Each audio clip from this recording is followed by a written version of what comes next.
வாழ்க்கையில் நாம் உண்மையை என்றைக்கு தரிசனம் செய்கிறோமோ அன்றைக்குத்தான் அந்த எல்லைக்கு நீங்கள் போக முடியும். சரி, அறிவுருவா யானேன்னு சொன்னார் இல்லையா? அறிவுன்னா என்ன? இவரை கேட்கலாம், பாலசீனிவாசன் அறிவுனா என்ன? அதான் சார் அறிவு. என்ன சார்? அதான் சார் அறிவு. அறிவுனா என்ன? அதான் அறிவு சார். அது அறிவு தான். அது அறிவு தான். எல்லாம் அறிவு. என்ன அறிவு? அதை திருமூலர் தான் சொன்னார். அறிவு வடிவென்று அறியாத என்னை. அவர் குருபுரான்ட்டு அவர் பாடம் கேட்டிருக்கார். திருமூலர் பாட்டு.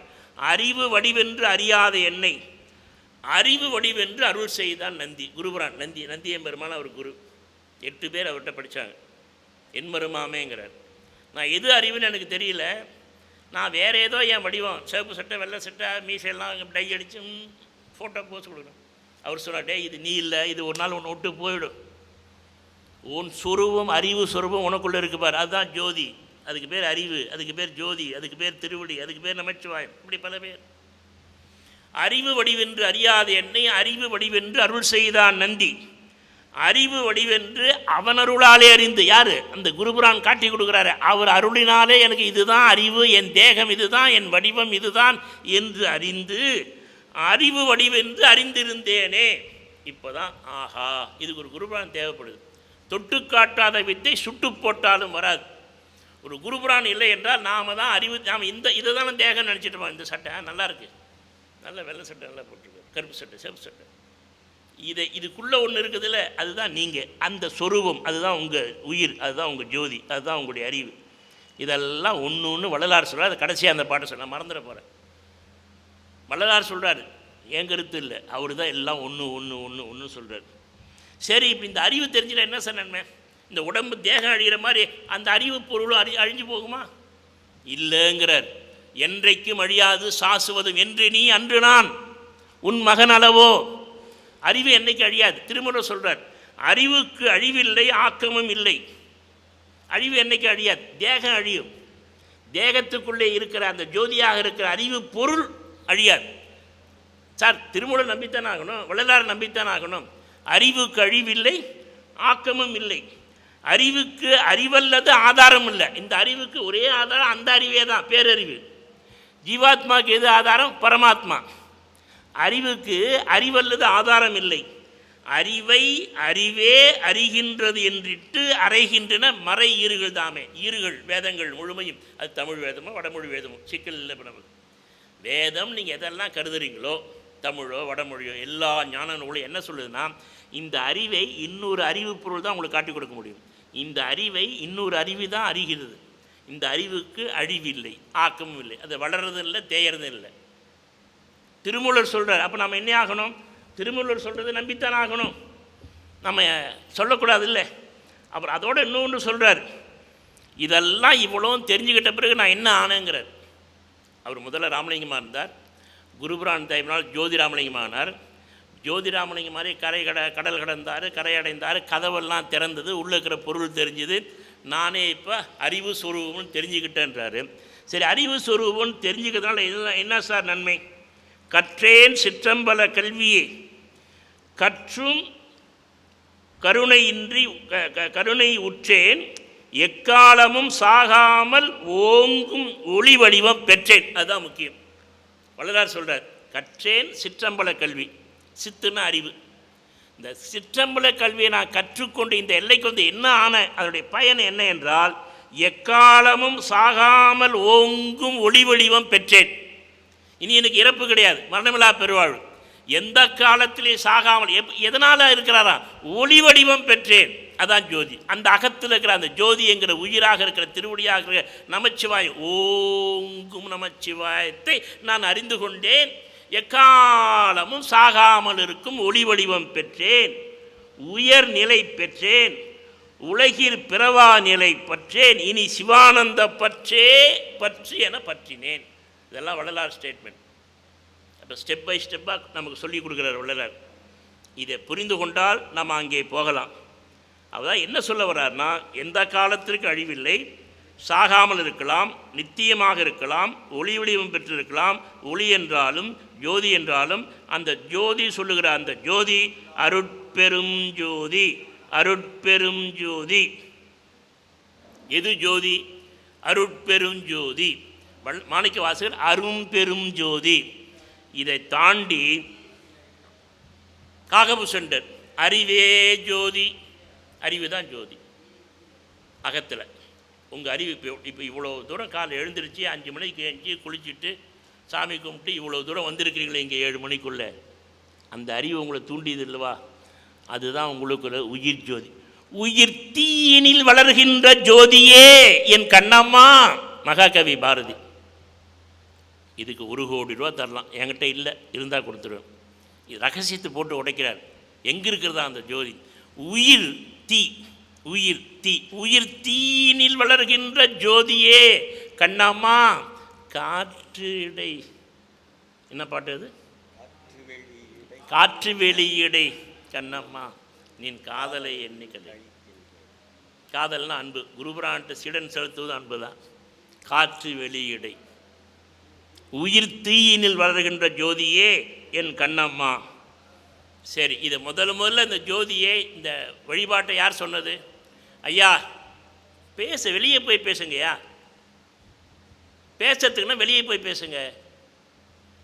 நம்ம மறந்து ஜோதிக்கிட்ட உள்ளே போயிட்டுருக்கோம். ஊர் கதையை வந்து பேசிகிட்டு இருக்கீங்க.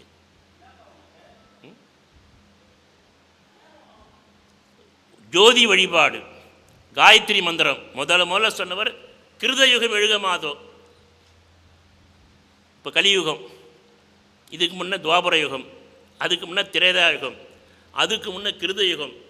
நேற்றே பார்த்தோம் ஹரிச்சந்திரன் உடம்புடவ, அவருக்கு அப்பா திரிசங்கு, அவரை திரிசங்கு சொர்க்கத்தில் நிற்க வச்சவர் விஸ்வாமித்திரர்.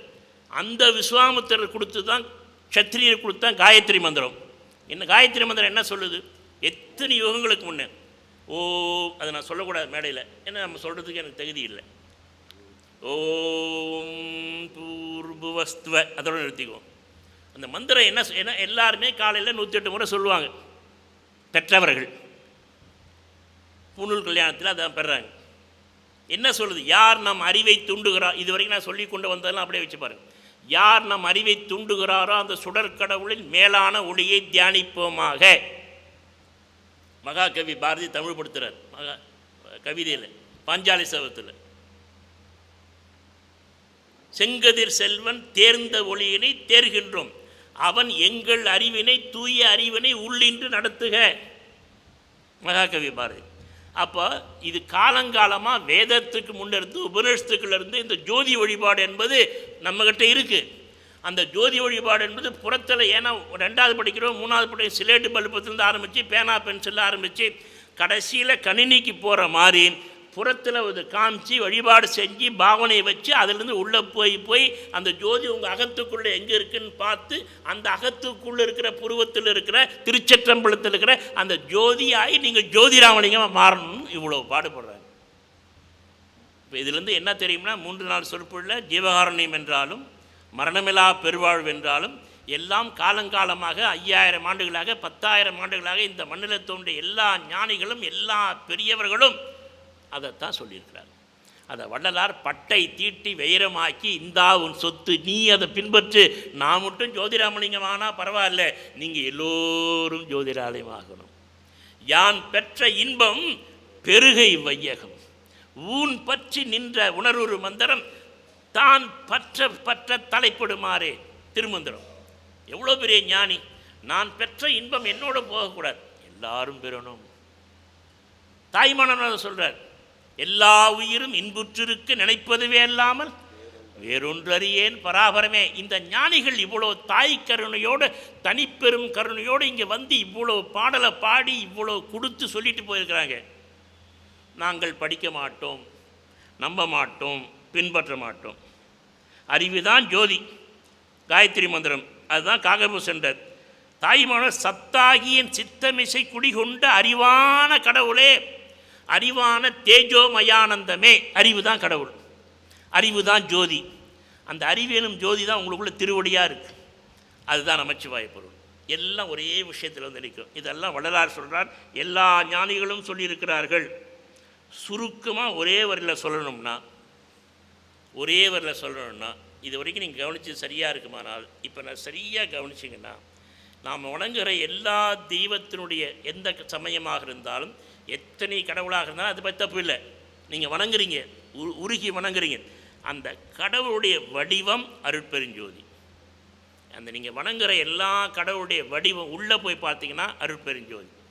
அந்த கடவுள் என்ன செய்கிறார், அதோடைய செயல் இருக்குமில்ல, ஒரு கடவுள் செயல் செய்வார், அந்த செயல் தனிப்பெரும் கருணை. அந்த வடிவம் அருட்பெருஞ்சோதி, அந்த கடவுளுடைய செயல் தனிப்பெரும் கருணை. இதைத்தான், இந்த ரகசியத்தை தான் வள்ளற் பெருமான் அவர் பார்த்த கடவுள். எல்லா கடவுளும் ஒரே வடிவத்தில் இருக்கிறாங்க. ஏன்னா உள்ளே போய், வெளியே தான் வெவ்வேறு வடிவம், உள்ளே போயிட்டா கோடான கோடி. இன்றைக்கி 22 லட்சம் ஜீவராசிகள், 24,08,000 ஏதோ ஒரு பாட்டு இருக்கு, எல்லா சித்தர்களும் பாடியிருக்காங்க. ஞானசம்பந்தன் பாடியிருக்கிறாரு. 2,80,000 யோனி பேதம்னு சொல்கிறாங்களே பாட்டு, 8 லட்சமே வருது. அவ்வளோ வகை. எறும்பு என்பது ஒரு வகை. எறும்புக்குள்ளே சிற்றெரும்பு இருக்குது, கட்டெரும்பு இருக்குது, பெரிய எறும்பு இருக்குது, சின்ன எறும்பு இருக்குது, அது பல கோடி பெறும். எல்லா ஜீவராசிகளிலும் உள்ளே இருக்கிற தேகம், அறிவு தேகம், அந்த ஜோதி தான். இதுதான் உண்மை. எல்லா கீதையிலேருந்து எல்லாரும் சொல்லுது. சரி சார், எல்லாம் ஒரே ஜோதி தான் உள்ளே இருக்குது அப்படின்னா ஏன் வேறுபாடுன்னா, அந்த ஜோதி வினைக்கேற்ப இந்த பிறப்பில் எந்த வடிவத்தை எடுத்துக்கொண்டதோ அந்த வடிவத்துக்கு ஏற்ப தான் அது செயல்படும். ஒரு ஜோதி ஒரு உயிர் ஓரறி உயிராக மரம் என்கிற வடிவத்தை எடுத்துக்கொண்டால் அந்த மரம் என்ன செயல்படுமோ அவ்வளோதான் அந்த வெளிப்படும். அதே அந்த ஜோதி ஒரு நாய் என்ற வடிவத்தை எடுத்துச்சுன்னா அந்த புற வடிவம், அந்த நாய் எந்த அளவுக்கு செயல்பட முடியுமோ அவ்வளோதான் செயல்பட முடியும். அதே ஜோதி ஒரு யானையாக வடிவம் எடுக்குது, பிறப்பெடுக்குதுன்னா யானை எந்த அளவுக்கு செயல்பட முடியுமோ அந்த அளவுக்கு தான் அந்த ஜோதி உள்ளே செயல்படும். அதுவே ஆறாத அறிவாக மனம் என்ற கருவியை பெற்று மனிதனாக தேகம் எடுத்தால் மனிதன் அளவுக்கு உலகம் முழுமை செயல்படும். ஜோதியில் வேறுபாடு இல்லை, ஜோதி எதுக்குள்ளே தான். இப்போ இந்த தண்ணி பிரச்சனை இல்லை, தண்ணி இந்த பாட்டில் இருந்தால் இந்த சைஸில் இருக்குது, இதுதான் தண்ணியா.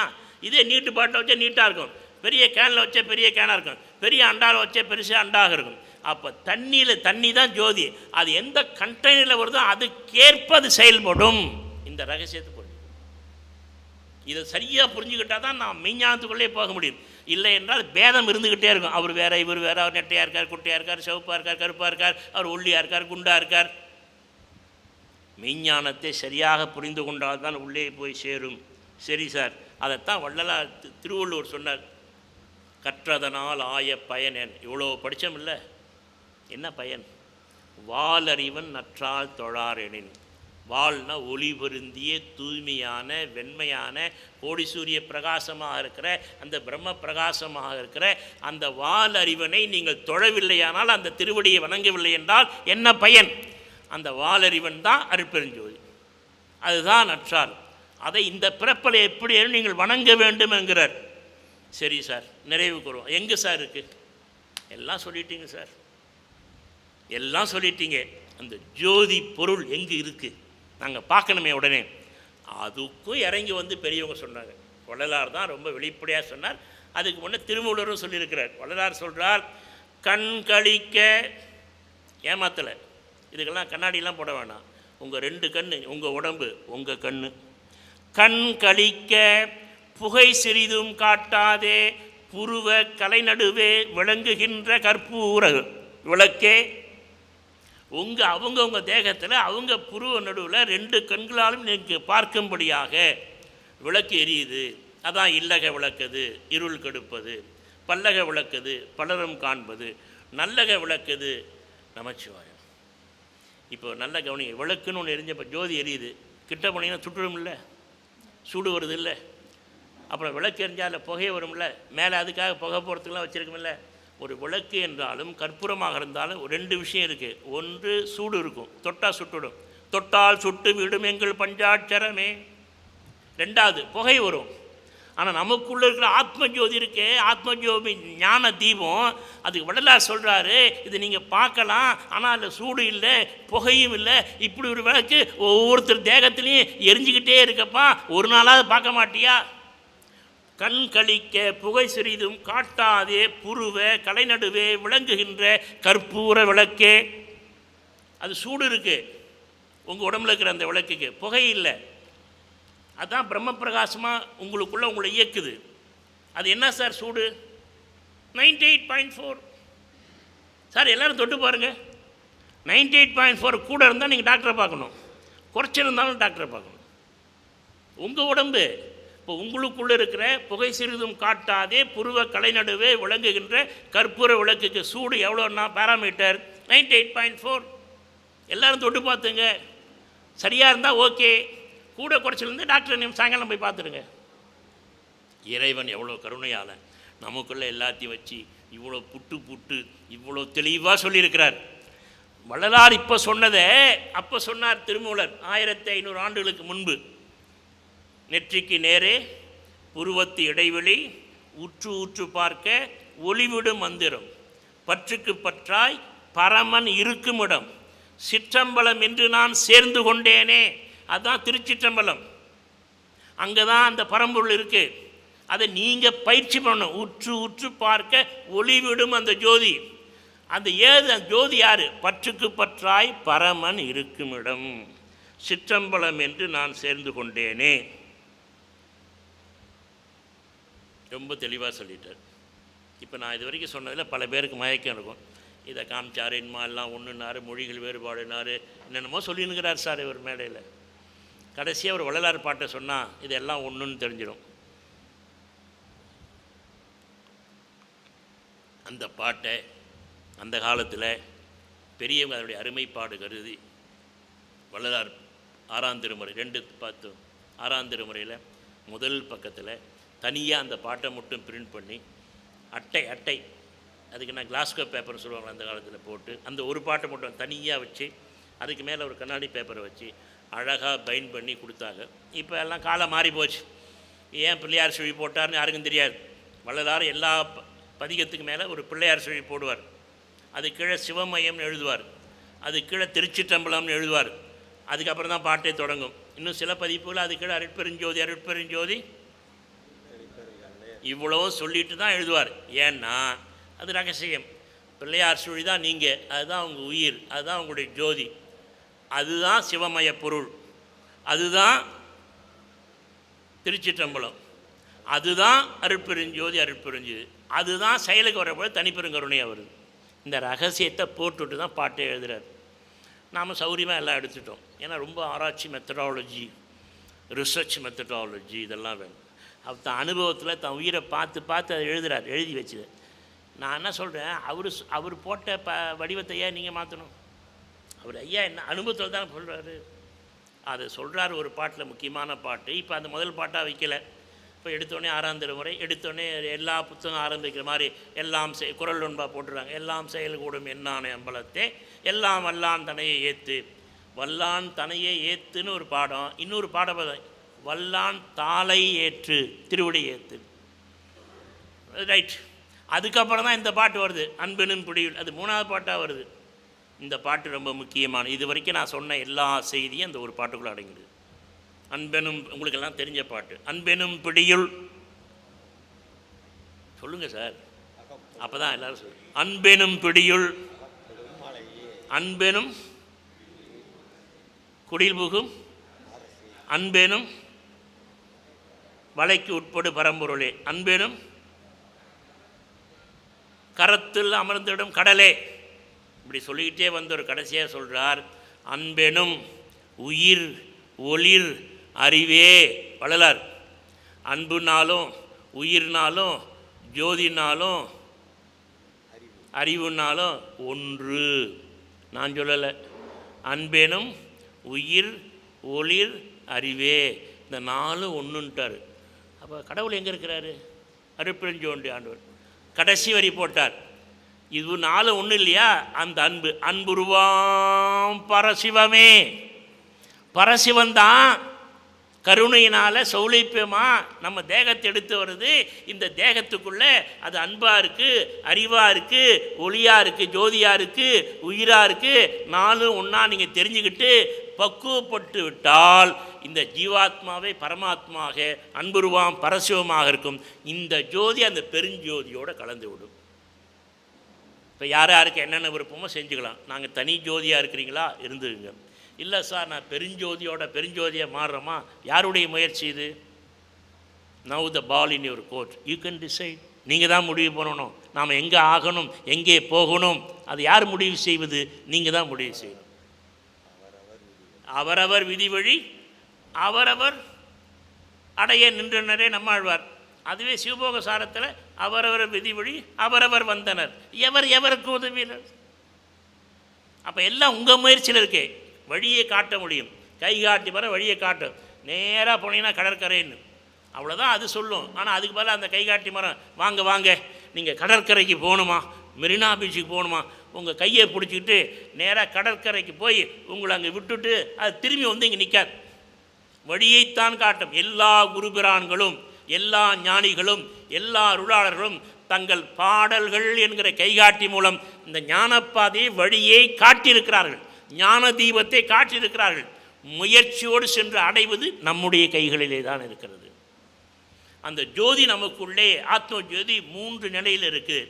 அதுதான் கடைசியாக வள்ளலார் சொல்கிறார். அந்த பாடலோடு நிறைவு செய்கிறேன். அற்புதமான பாட்டு ஜோதி என்ற பாட்டு.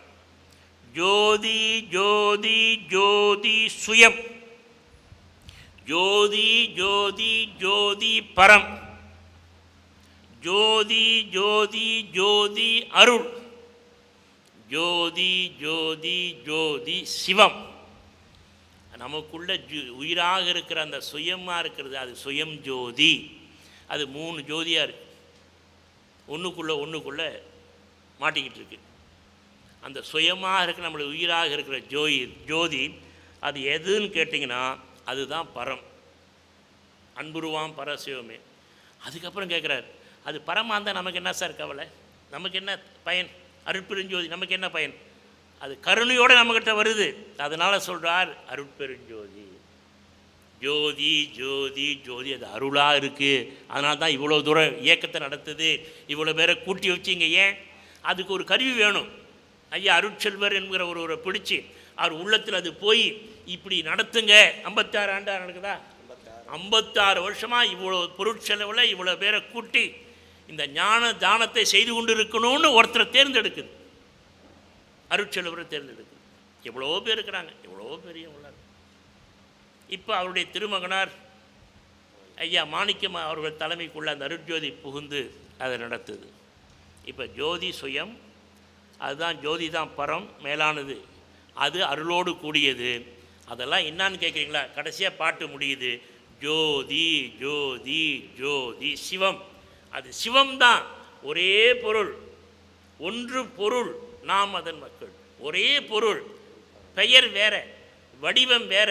நமக்குள்ளே இருக்கிற ஆத்ம ஜோதி அதை நீங்கள் புறத்தில் எடுத்து வச்சு, அவர் மறைவதற்கு 2 மாதம் முன்பு 1883 கார்த்திகை மாதத்தில் மேட்டுக்குப்பத்தில் எடுத்து வச்சு, நாம் இதுவரை இந்த தீபத்தில் இருக்கிறோம், இனி எல்லார் தேகத்திலும் புகுந்து கொள்வோம், இதில் ஆண்டவர் இருப்பதாக பாவனை செய்யுங்கள், வெறுமனே வணங்காதீங்க. எந்த பாவனையோடு வந்து வணங்கணும்னா பாட்டை வேறு சொல்கிறார். நான் எழுதியிருக்கிறேன் 28 பாட்டு அடங்கிய ஞானசரியை. இப்போ மரணமிலா பெருவாழ்னு சில பதிப்பில் தலைப்பு இருக்குது. இப்போ ஊரடிகள் போட்ட பதிப்பில் மரணமிலா பெருவாழ். அது முதல் பாட்டை வேறு சொல்கிறார். இந்த பாவனையோடு அந்த ஜோதியை வணங்கினீங்கன்னா அந்த ஜோதி உங்களுக்குள்ள ஆத்ம ஜோதியை காட்டிடும். அது என்ன பாவனைன்னு அவர் சொல்கிறார். நினைந்து நினைந்து, இதுதான் அந்த பாட்டின் உயிர் ரகசியம். வெறுமனே வணங்கக்கூடாது, நினைந்து நினைந்து, உணர்ந்து உணர்ந்து, அப்புறம் நெகிழ்ச்சி தானாக வரும். நெகிழ்ந்து நெகிழ்ந்து, அன்பே நிறைந்து நிறைந்து, ஊற்றெழும் கண்ணீர் அதனால் உடம்பு நனைந்து நனைந்து. அப்புறம் உங்களை மறக்கிறீங்க, அந்த இறைவனை வாய் விட்டு சொல்கிறீங்க. எந்த கடவுளை நீங்கள் விரும்புகிறீங்களோ அந்த கடவுளை சொல்லுங்கள். வனைந்து வனைந்து ஏத்துதும் அம்மின் உலகியலீர். எதுக்காக? மரணமிலா பெருவாழ்வில் வாழ்ந்திடலாம் கண்டீர். இதை நான் ஏதோ மேடைக்காக பேசலை. பொய் புகழேன், புனைந்துரையேன், இட்டுக்கட்டி சொல்லலை, பொய் சொல்லலை. ஏன் சார் ஒரு ஞானி வந்து இப்படி சொல்லணுமா? பொய் புகழேன், புனைந்துரையேன், சத்தியம் சொல்கின்றேன். நான் சொல்வது உண்மை, சத்தியம். வாங்க. ஏன்? சிற்சபையில் பொற்சபையில் புகுந்தருணம் இதுவே. 2 சபை இருக்குது நம்மக்கிட்ட. எல்லார்கிட்டையும் சிற்சபையும் இருக்குது, பொற்சபையும் இருக்குது. வலது இடதாக இருக்குது. யார் யாருக்கு கொடுப்பனை இருக்கோ, யார் யாருக்கு பாக்கியம் இருக்கோ அவர்கள் பொற்சபையை தெரிந்து கொண்டு உள்ளே நுழைந்து சிற்சபையில் இருக்கிற சிதாகாசத்துக்குள்ள சிதம்பரநாதனை இந்த தூக்கிய திருவடியை, குஞ்சித பாதத்தை, திருவருள் வீழ்ச்சியை, பேரொளி பெரும் பிழம்பை, அந்த ஆதியும் அந்தமும் எல்லாம் அரும்பெரும் ஜோதியை, அந்த அருட்பெருஞ்சோதியை, அழகில் ஜோதியனை, கற்பனை கடந்த அந்த ஜோதியை கண்டு தரிசனம் செய்யலாம். வாரும் உலகத்தீரே. வணக்கம்.